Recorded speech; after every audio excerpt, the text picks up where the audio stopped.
Barbell pitch meeting versus Tollywood industry. వీళ్ళిద్దరికి న్యాయం మాట్లాడదాం రండి. నువ్వే న్యాయం మాట్లాడతావు అంటే కొన్ని పాయింట్స్ రాసుకున్నాను, ఆ పాయింట్స్ బట్టి మాట్లాడదాం.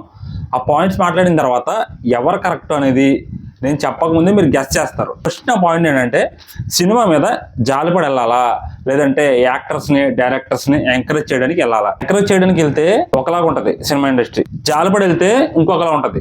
సో ఈ రెండింటికి డిఫరెన్స్ ఏంటంటే నేను చెప్తాను. ఇప్పుడు జాలిపడి సినిమాకి వెళ్తాం అంటే ఎలాగా, ఒక సినిమా స్టోరీ బాగాలేదు, సాంగ్స్ బాగాలేదు, ఒక స్క్రీన్ ప్లే బాగాలేదు, కానీ హీరో చాలా కష్టపడ్డాడు రా, డైరెక్టర్ చాలా కష్టపడ్డాడు రా, హీరోయిన్ చాలా కష్టపడిందిరా, లేకపోతే ఆ కెమెరామెన్ బాగా కష్టపడ్డాడు రా అని చెప్పి మనం సినిమాకి వెళ్ళాం అనుకో జాలిపడి, అప్పుడు ఏమవుతుంది? ఫస్ట్ కంటెంట్ చచ్చిపోద్ది, క్రియేటివిటీ చచ్చిపోద్ది, యాక్టర్ స్కిల్స్ బయటికి రావు, కొత్త కంటెంట్ రాదు, సినిమా ఇండస్ట్రీ డౌన్ అయిపోతుంది. ఈ 5 విషయాలు జరుగుతాయి జాలిపడి వెళ్తే. టాప్ సినిమాని, మ్యాటర్ లేని సినిమాని మనం కష్టపడ్డారు కదా అని హిట్ చేసాం, హీరో కష్టం గుర్తించో లేదా ఎవరి కష్టం గుర్తించో హిట్ చేసాం.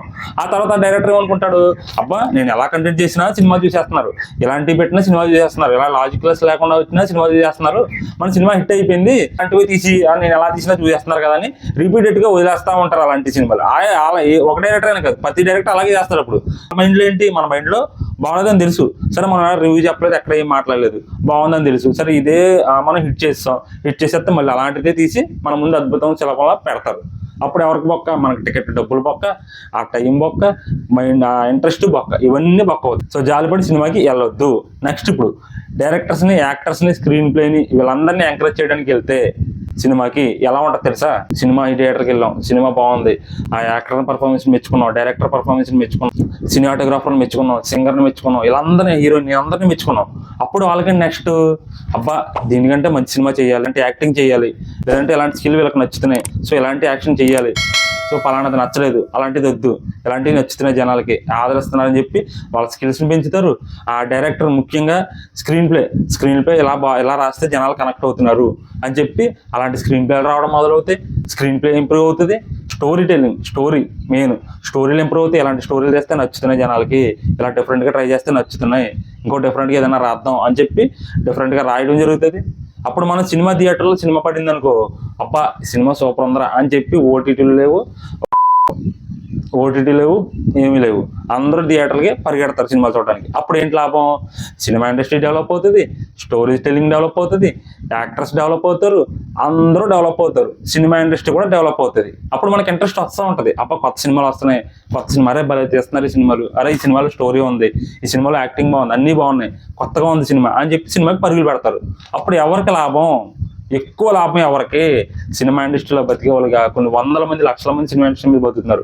సినిమా ఇండస్ట్రీలో ఉన్న వాళ్ళకి ఒక రోజు సినిమాకి వెళ్ళకపోతే, ఒక 4 సినిమాకి వెళ్ళిపోతే మనకేం నష్టం లేదు, కానీ ఒక 10 మంది 20 మంది సినిమాకి వెళ్ళకపోతే వాళ్ళకి నష్టమే. అది 100 రూపాయలు టికెట్ అనుకున్నా 2000 నష్టమే. అలా ఒక 100 మంది 100 ఊర్లో 100 మందిని మానేస్తే ఎంత అవుతుంది? ఎంకరేజ్ చేయడానికి వెళ్తే బాగుపడే దారిలో పడుతుంది. నెక్స్ట్ పాయింట్, ఇప్పటి నుంచి నాకు కన్ఫ్యూజన్, స్టోరీ ఇంపార్టెంటా, సినిమాకి పెట్టిన బడ్జెట్ ఇంపార్టెంటా? ఇది నాకు ఫస్ట్ మీరు కామెంట్ సెక్షన్లో కామెంట్ చేయండి. బడ్జెట్ ఇంపార్టెంటా, స్టోరీ ఇంపార్టెంటా? దీనికి కొన్ని ఎగ్జాంపుల్స్ చెప్తాను. స్కంద మూవీకి ఎన్ని కోట్లు అయినాయి? బోయపాటి గారు చెప్పిన దాని ప్రకారం 150-100 crores దాకా మూవీకి అయిందని చెప్పారు. సో దాంట్లో పెద్ద స్టోరీ ఉండదు, ఏమి ఉండదు, మంచి మంచి యాక్టర్స్ని పెట్టారు, హీరోయిన్స్ని పెట్టారు, ఫైట్లు గీట్లు అన్నీ ఉన్నాయి, 100 కోట్లు బడ్జెట్ పెట్టారు, కానీ సరైన స్టోరీ లేదు, సినిమా షెడ్కి వెళ్ళిపోయింది. బాగా తక్కువ బడ్జెట్, చిన్న యాక్టర్స్, ఈవెన్ కొత్త యాక్టర్స్, మనకి ఇప్పుడు మనం వాళ్ళ మోకాలు కూడా సరిగ్గా చూడని యాక్టర్స్ పెట్టి ఒక సినిమా తీశారు లో బడ్జెట్లో. దాని పేరు చెప్తాను, అదే బలగం సినిమా ఎంత హిట్ అయింది, బలగానికి ఎన్ని అవార్డ్స్ వచ్చాయి, ఎంత పేరు వచ్చింది, ఎంత ప్రశంసలు వచ్చినాయి, ఎంతమంది వేణుగారిని సన్మానం చేశారు, జనాలు ఎలా పరుగులు పెట్టి చూశారు సినిమాని. సో అది బడ్జెట్ ఎంత, ఎన్ని కోట్లు పెట్టేశారు, ఎన్ని వందల కోట్లు పెట్టేశారు. రఫ్గా నాకు బడ్జెట్ రాసుకోలేదు అనమాట, సారీ. ఇప్పుడు ఇది ఎందుకురా చెప్తున్నాం అంటే, చాలామంది ఏమంటారంటే 100 కోట్లు పెట్టి సినిమా తీస్తాం, లేకపోతే 300 కోట్లు పెట్టి సినిమా తీస్తాం, 400 కోట్లు పెట్టి సినిమా తీసేస్తే 100 రూపాయలు పెట్టి టికెట్ కొని వీడు అలా చెప్పేస్తున్నాడు, ఇలా చెప్పేస్తున్నాడు, ఒక 100 రూపాయలు టికెట్ పెట్టుకొని 100 రూపాయలు పెట్టి టికెట్ కొని చూసేసి సినిమా బాగాలేదని చెప్పేస్తున్నాడు అని చెప్తున్నారు. దాని గురించే సినిమా బడ్జెట్ ఇంపార్టెంటా, స్టోరీ ఇంపార్టెంటా అని క్వశ్చన్ రైజ్ చేశాను నేను. ఇప్పుడు మీకు ఇంకో చిన్న క్లారిటీ చెప్తాను. ఒకడు ఒక 20,000 30,000 పెట్టి ఖర్చు పెట్టి ఒక మంచి మేకపోతుని తెచ్చి లేదంటే కోనో సంథింగ్ ఇంకోటి ఏదో తెచ్చి మంచి బిర్యానీ చేసాడు, ఒక 50,000 ఖర్చు పెట్టాడు అనుకుందాం. అనుకుందాం అసలు ఉప్పు లేదు, కారం లేదు, ఏమి మసాలా వేసాలు ఏమీ లేవు, తక్కువ అనుకుందాం. ఆడు 30,000 50,000 పెట్టాడు కదా అని మూసుకుని కూర్చుందంటామా, లేచి వెళ్ళిపోతామా? ఒకసారి మీరు ఆలోచించండి. మూసుకుని కూర్చుందంటామా, లేచి వెళ్ళిపోతామా? వేలు పెట్టి ఉన్నా ఎంత మేకపోతులు వేసినా అనవసరం. దాంట్లో సరైన ఇంగ్రీడియంట్స్ సరైన టేస్ట్ లేనప్పుడు మనం దాన్ని జోలికి వెళ్ళాం, మనం దాన్ని తినలేం. ఆడు ఎన్ని వేలు పెడితే మనకెందుకు? మనం 100 రూపాయలు పెట్టి కొనుక్కుందాం అనుకుందాం, లేదంటే ఫ్రీగా భోజనానికి పిలిచాడు అనుకుందాం. 100 రూపాయలు పెట్టి సరే 100 రూపాయలు పెట్టి ఎక్కడ కొనుక్కున్నాడు అనుకుందాం, 50 రూపాయలకి ఆడు బిర్యానీ పెట్టాడు అనుకుందాం. అందులో ఇంగ్రీడియంట్స్ సరి లేనప్పుడు మనం ఎంత పెట్టుకున్నా మాత్రం ఏం తింటాం? చెత్తకుప్పలో పడేస్తాం, లేదంటే ఎక్కడో బయట పడేస్తాం. సినిమా కూడా అంతే. మీరు ఎన్ని 100 కోట్లు పెట్టి తీసినా అది జనాలకు అనవసరం. అక్కడ కనిపించాల్సింది ఏంటంటే అవుట్పుట్, స్టోరీ మెయిన్. మీరు ఎన్ని 100 కోట్లైనా పెట్టండి, అది అనవసరం. ఇంకా ఈ 2 సినిమాల గురించి కాదు, ఇక్కడ సాంగ్స్ గురించి మాట్లాడుకుందాం. అందులో 70 లక్షలు పెట్టో, మినిమం 70 కోట్లు పెట్టో సంథింగ్ ఎంతో ఒక సాంగ్ తీశారు శంకర్ గారు. ఆ సాంగ్ థియేటర్లో వేయలేదు, యూట్యూబ్లో రిలీజ్ చేశారు. అదే టైంలో సంక్రాంతికి వస్తున్న సినిమాల నుంచి ఒక సాంగ్ వచ్చింది, గోదావరి గట్టు మీద సాంగ్. ఈ 2 సాంగ్స్లో ఏది హిట్ అయింది? దేన్ని ఎక్కువ ట్రోల్ చేశారు? ఎక్కువ పెట్టిందని ట్రోల్ చేశారా, తక్కువ పెట్టిందని ట్రోల్ చేశారా? ఏది సక్సెస్ అయింది? ఏది మిలియన్ వ్యూస్కి వెళ్ళింది? ఎక్కువ పెట్టి తీశారని మిలియన్స్లోకి వెళ్ళిందా, కంటెంట్ ఉందని మిలియన్స్లోకి వెళ్ళిందా?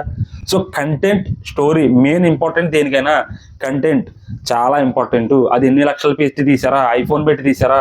సందీప్ రెడ్డి వంగ గారు ఐఫోన్ పెట్టి ఐఫోన్లో కూడా తీశారు. ఏది? అర్జున్ రెడ్డి. దాని తర్వాత సినిమా ఇండస్ట్రీలో చాలా మార్పులు వచ్చాయి. దాని గురించి తర్వాత ఎప్పుడైనా ఒక వీడియో చేస్తాను. దాని మీద చాలా మార్పులు వచ్చాయి. బడ్జెట్ కంటే ఇక్కడ కంటెంట్ చాలా అవసరం. ఎందుకంటే మేము ఎంత బడ్జెట్ ఎట్టి తీసాం, మీరు ఎలా చెప్తున్నారు అలా చెప్తున్నారంటే కుదరదండి. అలాగా చెప్తారు, కుదరదండి. అలాగా మేము బడ్జెట్ ఎట్టి తీసినంత మాత్రాన కూర్చుని సినిమాకి భజన చేయరు ఎవరు.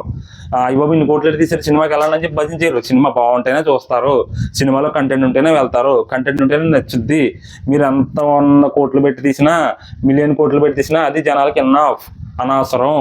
సినిమాలో కంటెంట్ ఉందా లేదా? లెక్క ప్రకారం సినిమా బడ్జెట్ కంటే కంటెంట్, స్టోరీ అనేది చాలా ఇంపార్టెంట్ మూవీకి. మీరేమనుకుంటున్నారో కామెంట్ సెక్షన్లో కామెంట్ చేయండి. అండ్ ఈ పాయింట్ ఇక్కడికి ఎండ్ చేసేద్దాం. ఎండాకాలం వాటర్ దాకా వచ్చేస్తున్నాం. Barbell versus cinema industry or Tollywood directors అనుకుందాం. వీళ్ళలో ఎవరు కరెక్ట్ అని అడిగితే మా ఇద్దరికి ఎలాంటి కాన్వర్జేషన్ లేదు. నేను ఎవరో కూడా అసలు బార్బెల్కి తెలిసే అవకాశం కూడా లేదు. నేను ఏదో చిన్న యూట్యూబర్ అంతే. ఇటు ఫ్రీ మారిందని చూస్తున్నారా అంటే అటు కొంచెం నాయిస్గా కొంచెం ఇబ్బందిగా ఉందని చెప్పి ఇటు మార్చాను. అసలు బార్బెల్ చేసిన తప్పేంటి? సినిమాకి వెళ్ళాం, అది నేను ఆల్రెడీ 100 పాయింట్స్లో మాట్లాడాను. ఒక సినిమాకి వెళ్ళాం, మీరు 100 కోట్లు పెట్టి తీశారని, 200 కోట్లు పెట్టి తీశారని, లేదంటే బాగా కష్టపడ్డారని చెప్పి నచ్చకపోయినా బాగుందని చెప్పాలా? నచ్చకపోతే నచ్చలేదని చెప్పే హక్కు లేదా? ఇప్పుడు సినిమాలో సరైన కంటెంట్ ఉందనుకోండి, అది ఎవ్వడూ బార్బెలే కాదు కదా, బార్బెల్ అంటే 100 యూట్యూబర్లు వచ్చి చెప్పినా సినిమా ఆగదు. సినిమా ఎక్కడికో వెళ్ళిపోద్ది, దూసుకెళ్ళిపోద్ది సినిమా. బాగోలేదా? బార్బెల్ కాదు, ఎవడో ఒక పెళ్లి బిత్తిరిగాడు చిన్న పోస్ట్ వేసినా కూడా సినిమాకి వెళ్ళరు. ఎందుకంటే అది సినిమా కంటెంట్ మీద ఆధారపడి ఉంటుంది. బాగోలేదని చెప్పి చాలా మంది స్ట్రైక్లు వేశారు. చాలా సినిమాలు బాగున్నాయని చెప్పినవి కూడా ఉన్నాయి. అలా బాగున్నాయని చెప్పిన సినిమాలు తీసుకెళ్ళి ఏమైనా దండ వేసారా, లేదంటే ఏదైనా మెడల్ ఇచ్చారా, కనీసం ఒక పోస్ట్ అయినా వేసారా? అలాంటి చేయరు. కానీ బాగోలేదని చెప్తే మాత్రం స్ట్రైకులు పడిపోతాయి, అన్నీ వేసేస్తారు. నేను ఇది ఎందుకు ఇంత గట్టిగా మాట్లాడుతున్నానంటే, నేను కూడా గతంలో సినిమాకి సంబంధించిన ఒక ఛానల్ ఒకటి పెట్టాను, రివ్యూస్ చేశాను. దానికి ఎంత కామెంట్స్ వచ్చాయి, ఏమనంటే నువ్వు కామెంట్స్ వచ్చాయి, ఒకళ్ళ సినిమాకి ఒకలా చెప్తున్నావు, ఏ సినిమాకి ఒకలా చెప్తున్నావు, ఆ సినిమాకి ఒకలా చెప్తున్నావు అని చెప్తారు. అది పెద్దోళ్ళ సినిమా అయినా చిన్నోళ్ళ సినిమా అయినా బాగుందంటే బాగుందని చెప్తారు, బాగోకపోతే బాగుందని చెప్తారు. నా ఒపీనియన్ కూడా అంతే. ఏ సినిమా అయినా సరే నేను ఫ్యాన్ అంటే ఎవరికి కాదు, బాగుంటే బాగుందని చెప్తాను, లేదంటే లేదని చెప్తాను. నేను బాగోలేదని మీకు ఈ వీడియోలో చెప్పేసిన మీరు ఒక సినిమాకి వెళ్ళారు మీకు అర్థమైపోద్ది కదా, ఈ కంటెంట్ బాగలేదు కానీ ఇటు బాగుందని చెప్పాడు, ఇటు ఫేకు వ్యూస్ కోసం చెప్తున్నాడు, రిచ్ కోసం చెప్తున్నాడు అని మీకు అర్థమైపోద్ది కదా. అప్పుడు నెక్స్ట్ టైం నేను ఈ రివ్యూ పెడితే మీరు చూస్తారా? చూడరు. అదే నేను పాయింట్ టు పాయింట్ ఎక్కడ బాగలేదు ఎక్కడ బాగుందని క్లారిటీగా చెప్పాను అనుకో, మీకు సినిమా చూసిన తర్వాత అర్థమైపోద్ది. ఇలా చెప్పాడు, ఇక్కడ బాగలేదని చెప్పాడు అంటే కరెక్ట్గానే చెప్తున్నాడు, జెన్యూన్ ఇన్ఫర్మేషనే అని చెప్పి మళ్ళీ వచ్చిన వీడియో చూస్తారు. సేమ్ బార్బెల్ కూడా అంతే. బాగుంటే బాగుందని చెప్తాడు, లేదంటే లేదని చెప్తాడు. కానీ చాలామంది టూ మచ్గా అనాలిసిస్ చేస్తాడు, టూ మచ్గా బాగా డెప్త్గా వెళ్తాడు రివ్యూస్లో అని చెప్పి అన్నాడు. మనోడు స్టైలే అది, ఒక్కొక్కరిదే ఒక్కో స్టైల్. ఇప్పుడు శ్రీను వైట్ల గారు ఉన్నారు, జీపులు ఎగరేసి వేదిలు చేసి, డైరెక్టర్లోనే చాలా వేరియేషన్స్ ఉంటాయి. ఒక్కొక్కరు ఒక్కో స్పెషలిస్టు, ఒక్కో టైప్ సినిమా తీయడానికి. అలాగే యూట్యూబర్స్లో రివ్యూస్ చెప్పే వాళ్ళు కూడా ఒక్కొక్కరిది ఒక టైప్ ఉంటుంది. మహేంద్ర వైబ్స్ ఉన్నాడు, ఎలాంటి సినిమా వచ్చినా కూడా అది ఎలాంటి సినిమా వచ్చినా కూడా పెద్దోళ్ళ సినిమాలు అయితే ఒకలా చెప్తాడు, చిన్నోళ్ళ సినిమాలు అయితే ఒకలా చెప్తాడు. మనోడు ఏంటంటే బ్యాలెన్స్డ్గా ఉంటాడు అనమాట. మరీ బాగుందని చెప్పడం, లేదంటే మరీ బాగోలేదని చెప్పడం. మనోడు బ్యాలెన్స్ మెయింటైన్ చేస్తాడు అనమాట. కర్ర రేదో పాము సౌద్ అన్నట్టుగా మాట్లాడతాడు. సో కొంతమంది ఏంటంటే డైరెక్ట్గా ఒపీనియన్ చెప్పేస్తారు. ఏంటి ఇప్పుడు బార్బెల్ ఒక్కడే చెప్పాడు ఆ సినిమా బాగోలేదని. ఇంతమంది రివ్యూల్లో యూట్యూబ్లో రివ్యూస్ అని కొట్టండి, దాంట్లో 80% ఛానల్స్ సినిమా బాగోలేదని చెప్పారు. అంతగా యావరేజ్ అని చెప్పారు, బిలో యావరేజ్ అని చెప్పారు. కొంతమంది అయితే అసలు ఎక్కలేదని కూడా చెప్పారు.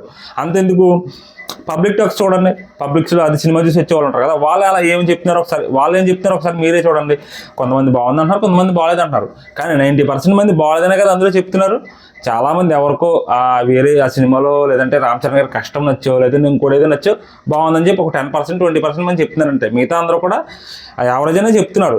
ఈవెన్ రామ్ చరణ్ గారి ఫ్యాన్స్ కూడా కొంచెం మాకు దెబ్బడింది అన్నట్టుగానే మాట్లాడుతున్నారు. సో బార్బెల్ ఒక్కడే చెప్తే అందరూ బాగుందని చెప్పి బార్బెల్ ఒక్కడే చెప్తే మనం కొంచెం తప్పు అనొచ్చారా ఏంటి, ఎంతమంది బాగుందని చెప్తున్నారు, లేదంటే సినిమా నిజంగానే బాగుంది ఈడు బాగలేదని చెప్తున్నాడు ఏంటి అని చెప్పి మీరు స్ట్రైక్లు వేసినా ఓకే, వేరేది ఏం చేసినా ఓకే. కానీ టాక్ మొత్తం అలాగే ఉంది కదా, సూపర్ హిట్ సినిమా అని ఎక్కడా లేదు, ఏ రివ్యూవరు చెప్పలేదు. ఓకే అని చెప్పాడు, లేదంటే యావరేజ్ అని చెప్పాడు తప్ప super hit cinema, super content cinema అని ఎవరూ చెప్పలేదు. బార్బెల్ రివ్యూస్ చూస్తాను, ఎందుకంటే నేను సినిమాకి వెళ్ళకపోయినా బార్బెల్ రివ్యూస్ చూస్తాను.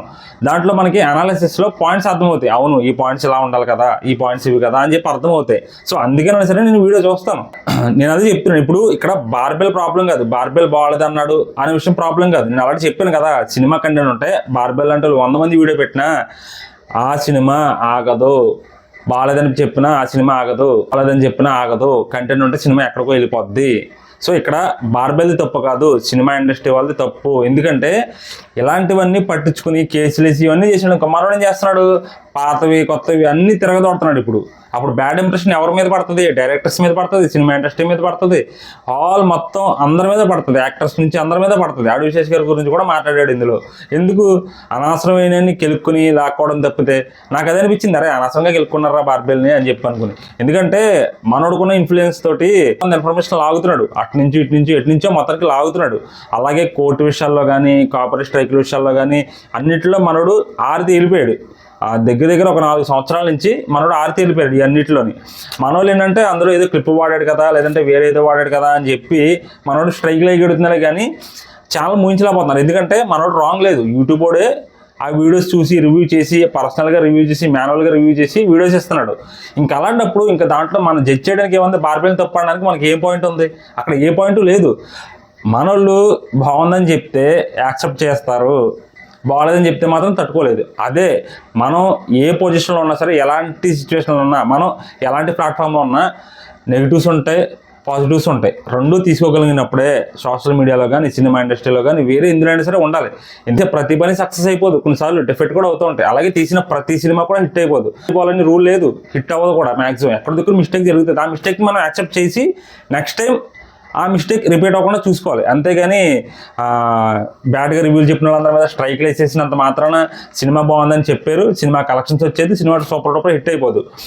ఇప్పుడు నేను రైట్ ఎవరిది రాంగ్ ఎవరిది అంటానంటే ఖచ్చితంగా బార్బెల్ అయితే 100% రైట్ అంటాను, సినిమా ఇండస్ట్రీ అయితే రాంగ్ అంటాను. మీకు పాయింట్స్ చెప్పాను, ఏవే పాయింట్స్ దేని గురించో మీకు చెప్పాను కూడాను. కాబట్టి నేనైతే బార్బెల్ అయితే రైట్ అంటాను, సినిమా ఇండస్ట్రీ రాంగ్ అంటాను.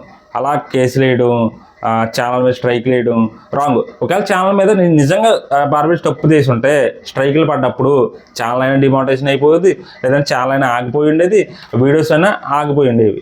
వీడియోస్ ఏదైనా ఆగినాయా, ఇప్పుడు స్ట్రైక్ పడ్డ ఏ వీడియో ఆగలేదు, అన్నీ వచ్చేసినాయి, మళ్ళీ బ్యాక్ అన్నీ రిటర్న్ వచ్చేసినాయి. కాబట్టి అక్కడ తప్పు లేదు, బార్బెల్ది తప్పు లేదు. ఒక సినిమా తీసినప్పుడు ఒకసారి హిట్ అవ్వచ్చు, ఒకసారి ఫ్లాప్ అవ్వచ్చు.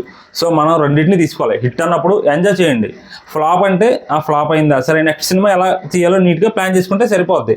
అంతేగాని వీళ్ళని ఆపించేసి స్ట్రైక్లు వేసేస్తే అది ఇంకా మనం ఏమనాలో నాకే అర్థం కావట్లేదు. ఇంకేమనాలో మీ మైండ్ సెట్గా వదిలేస్తున్నాను. మీలో ఎంతమందికి ఏది కరెక్ట్ అనిపించింది, barbell versus Telugu cinema industry ఏది కరెక్ట్ అనిపించిందో కామెంట్ సెక్షన్లో కామెంట్ చేయండి.